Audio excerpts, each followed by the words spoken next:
তাকে পুলিশ ধরে নিয়ে আসতো, যদি বলতো যে একজন যদি কোনো একটা বই বিক্রি করে কোনো একটা স্টলে, তুমি বলতে পারো না এই বইটা তুমি বিক্রি করতে পারবে না, সে বলবে কোন একটের। আমি একটু উদাহরণ দিয়ে বলি, ভাই আমি আপনি মুসলমান, আমাদের ধর্মগ্রন্থ কোনটা?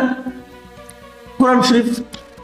আচ্ছা, এখন গীতা, হিন্দু ধর্মের যে ধর্মগ্রন্থ গীতা, সেটাকে কি আমরা মানি? সেটা কি আমার ধর্মকে কোনোভাবে সাপোর্ট করে? করে না। এখন কি আমি বলতে পারবো যে তোমরা গীতা বিক্রি করতে পারবে না?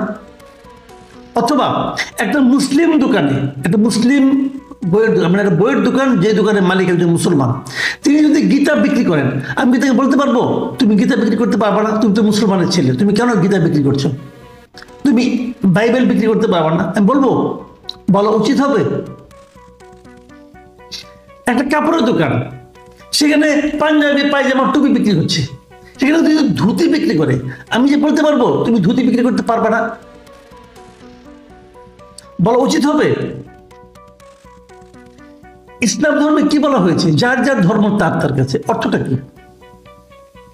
অর্থটা হলো তুমি মুসলিম নাও হতে পারো, তুমি তোমার ধর্ম পালন করবা, কোনো সমস্যা নাই। সেই ধর্ম সে কিভাবে পালন করবে যদি তার ধর্মগ্রন্থ আপনি বিক্রি করতে না দেন? আপনি বলছেন নাস্তিকতা, এটা নাকি নাস্তিক্যবাদ ছড়াচ্ছে।